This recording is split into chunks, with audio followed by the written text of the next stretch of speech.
Ideas don't come out fully formed.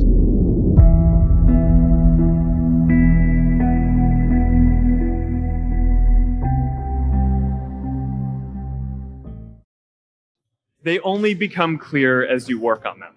You just have to get started.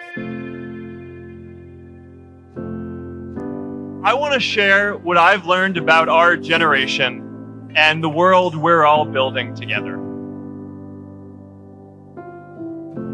I'm here to tell you that finding your purpose isn't enough. Purpose is that feeling that you are a part of something bigger than yourself, that you are needed, and that you have something better ahead to work for. Purpose is what creates true happiness. You know, that movie made it seem like Face Smash was so important to starting Facebook. It wasn't. But without Face Smash, I never would have met Priscilla. And Priscilla's the most important person in my life. And a lot of people are feeling disconnected and depressed and are trying to fill a void in their life. I remember that night I launched Facebook from that little dorm in Kirkland House. I went to Noakes with my friend KX, and I remember telling him clearly that I was excited to help connect the Harvard community, but one day someone would connect the whole world. The thing is, it never even occurred to me that that someone might be us.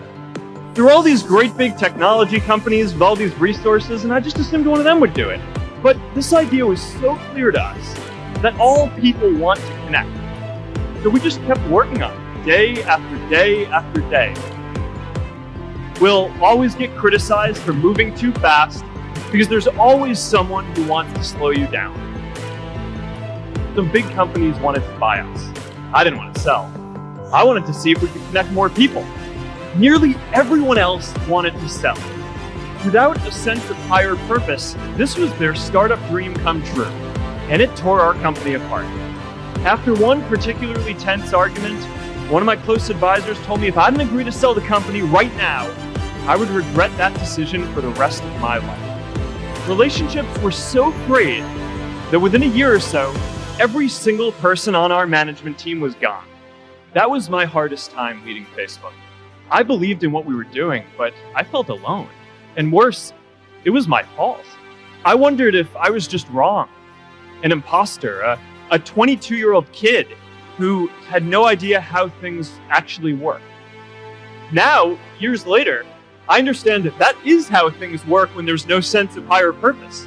So it's up to all of us to create it so we can all keep moving forward together.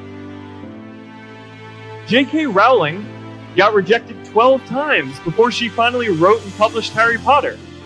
Even Beyoncé had to make hundreds of songs to get Halo. The greatest successes come from having the freedom to fail. Facebook wasn't the first thing I built. I also built chat systems and games, study tools and music players, and I'm not alone. The challenge for our generation is to create a world where everyone has a sense of purpose.